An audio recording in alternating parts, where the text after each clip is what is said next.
Hey, are you a business owner, entrepreneur, or professional? If so, we want you to apply to be a featured guest on our show. My name is Adam Torres, and I host the Mission Matters series of podcasts. I've recorded over 3,000 episodes, and we are just getting started. How do you know if you'd be a good guest to be on the show? Well, only one way to find out, and that's to apply, but I'm going to let you in on a little secret. We want guests that have a story to tell, guests with a brand, a product, or a service that can benefit my audience of listeners. If this sounds like you, go to missionmatters.com and click on Be Our Guest to Apply. I'd love to talk to you and get to know more about your story. Again, head on over to missionmatters.com and click on Be Our Guest to Apply. All right, now let's get into the show. Hey, I'd like to welcome you to another episode of Mission Matters. My name is Adam Torres. You can follow me on Instagram at AskAdamTorres. Keep up with my book releases, book tour schedule, signings, all that other good stuff. Always love to connect with you there. And as always, if you'd like to apply to become a co-author of one of my upcoming books, just head on over to the website, missionmatter.com, and click on Become an Author to Apply. All right, so today I have Dennis O'Neill on the line, and he's president over at BioMedican. Dennis, welcome to the show. Thank you so much, Adam. I'm excited to be on the show. Thank you. Oh, well, we have a great topic today, so we'll talk about cannabis therapeutics for health and wellness and some of the pivotal work that your team over at BioMedican is doing. And just to get us started, I'll start with our signature question. So, Dennis, we at Mission Matters, we amplify stories for entrepreneurs, executives, and experts. So that's our mission here. Dennis, what mission matters to you? What mission matters to Biomedicain is that we're out to provide the highest quality, lowest cost cannabinoid therapeutics in the world, making cannabinoid therapeutics and all the different specific medical conditions that we address, and to make them as highest quality and as affordable, so millions of people across the world can afford the benefits of these cannabinoid therapeutics. Fantastic. Love bringing mission-based entrepreneurs on the line, and let's just start there. So, BioMedican. So, tell us a little bit more about the company. Sure. BioMedicain is a biosynthesis platform, so it's a biotech company where we produce rare cannabinoids through a patented biosynthesis process, and we're able to produce 99% pharmaceutical-grade cannabinoids that are bioorganic, non-GMO, zero toxins and contaminants. We're able to do it at 70 to 90% less cost, and we utilize 90% less energy and natural resources than cultivators, which makes us a green or a sustainability project as well. Man, that's a big deal. And those cost savings, I mean, that's significant. So, what do you think the implications of this could have just for the market and in general? Because I feel like this is a game changer to lower costs on production like that. Yeah, I mean, there's a multitude of different impact points that we hit. Number one is that anytime that you're growing a cannabis plant, you have variants. So every plant, every season is different, kind of like every wine season is different. And for major large global brands and just for quality control for consumers, we produce a bioidentical molecule that's the exact same molecule every single time. We're able to do this for $1 or less per gram.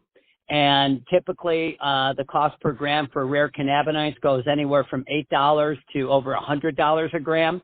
So we're going to be able to collapse the prices across the board, so that people will be able to access the health benefits of these rare cannabinoids for significantly less money. Which means that if it becomes more affordable for tens of millions or hundreds of millions of people around the world, that means that we're going to start seeing a wave of natural health wellness being accessed because we've developed this patented technology. That's amazing. And so what kind of feedback have you heard, like in the industry, just on the technology and on what you're doing just overall? I mean, it's been 100% supportive. I mean, the cultivators understand that these rare cannabinoids typically show up at, less than 1% in the plant.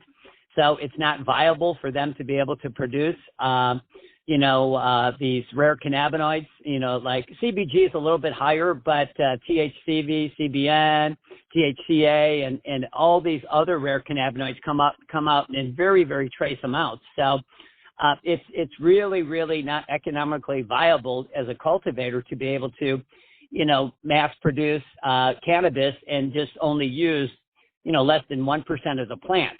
So they're excited. The CBD retailers, the nutraceutical companies, the consumer packaging good companies and beverage companies, the cosmetics companies, they're all super excited about what we're doing, very simply because that we're able to produce a super high quality, a consistent product, and at significantly less cost.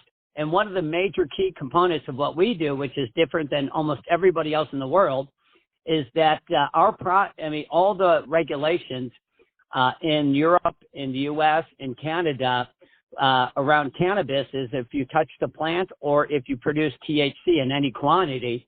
And we utilize a specialized yeast, which is called Yario leptolytica, which we've just got patent notification on from the U.S. Patent Office. So we do not touch the plant, and we produce 0.0% THC. So what this makes us is outside of all the federal, state regulations in the U.S., Canada, and Europe. So it makes it, our distribution model makes it much more easier and wider to go into. We just have to do a new ingredient certification, but that's much easier than dealing with all these cannabis laws. So that being said, a lot of people that are listening to this and investing in different areas of the supply chain for the overall just cannabis market in general. You've been in the business for a long time. Obviously, you're pioneering things. Like, what do you think about just investors and trends and thinking about how to spot those trends earlier on? From your vantage point, and again, I know we could talk about this for hours, but just some general thoughts on that. Mm-hmm. Well, there's different things that different sectors of the market. I mean, if you're looking for grow technology for smoking cannabis or for CBD, that's one side of the market. I don't think that will ever be a biosynthesis model. Mm-hmm. But obviously, what you have to do is that all markets are driven by technology, no matter what kind of market you're in. And basically, it's all about driving higher quality and lower costs across the board, no matter what sector of the market that you're actually participating in. So basically, it's new technologies that are impacting the market in a significant way, that have third-party credibility and third-party validation, because you can make the claims, but you have to be able to validate those claims. And there's a lot of people making claims, not a lot of people can validate them. No, that's amazing. So again, being in the industry so long, I have to ask this question. What are some of the lessons you've learned in growing a biotech startup within the cannabinoid industry? Well, first and foremost is that you have to understand, when you're a biotech company, everything is driven around your patents, and whatever path that you pick up front, mm-hmm. that is so critically important, because you are stuck on that path. And for us, pick a lane, right? You got to pick a lane, and this is what ends up happening. We ended up picking a lane that takes us through A through Z, soup to nuts, to be able to biosynthesize rare cannabinoids without licensing or using anybody else's technology. And what happens with all of our competitors is that they have to utilize other people's technologies for licensing, and they have to find workarounds so that they're not tripping on our patent or other people's patents. So, I mean, we're able to, as an analogy, we can drive from Chicago to LA direct. Our competitors have to drive down to Dallas first, then up to Seattle, and then get to LA.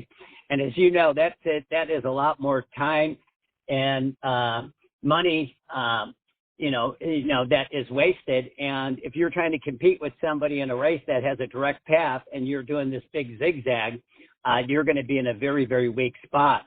The second part is that you have to understand that, a hard lesson that we learned is that, we have to rely on suppliers for very, very specialized equipment, to be able to produce our rare cannabinoids. And we actually had a supply agreement with a company out of China that ended up during COVID being shut down 3 times for over a month each time. So we ended up with major delays on some of our equipment. So just because it's cheaper and it seems high quality, you have to factor in that if you run into these delays, that impacts your business as well. So, and then I think the third part is that raising capital is very, very difficult and challenging, especially for a biotech company. 99% of the people out there don't understand it well enough to be able to invest into it. And then the 1% that do understand it, many of them understand it so well because they've made bad investments in the past. So it's tricky to raise capital in these markets, although that we've successfully done that. We have an angel investor, Eugene Fuchsman, he was one of the top executives from WhatsApp that invested in our company. Now we have Doug Hanna, which is the managing director of Silverleaf, which is one of the most active and successful venture capital funds in cannabis. And he actually invested personally into us. And he was able to validate or look at every single biosynthesis technology out there. And he thought ours was the best. And that's the reason why he made the investment. Man, that's awesome. What a story, Dennis. Really, really exciting stuff that you're bringing us today, and I'm excited to follow the company and follow your plans. So I just have to ask. So what's next? Like, what's next for the company? I know you got a lot going on, but what's next? What's exciting you right now? Right now we just got our patent, our initial patent notification approval from the patent office. So it's amazing. Congratulations, by the way. That's a big deal. That's like you said, live and die by that in your industry. That walls off a lot of people. A lot of people are violating our patent, so they're going to pay a big price for that. We're in pilot scale production now. We're going into large scale production in early 2022. So we're going to come out of the box with CBG, CBGA, and THCV, THCVA, and CBG has the benefits of helping treat pain, inflammation, IBS, glaucoma, Huntington's disease, antibacterial property, helps fight cancer. And THCV is an appetite suppressant, which helps with obesity and diabetes. It reduces blood sugar levels, reduces inflammation. It's a bone stimulant. It reduces anxiety, so it helps with PFCD.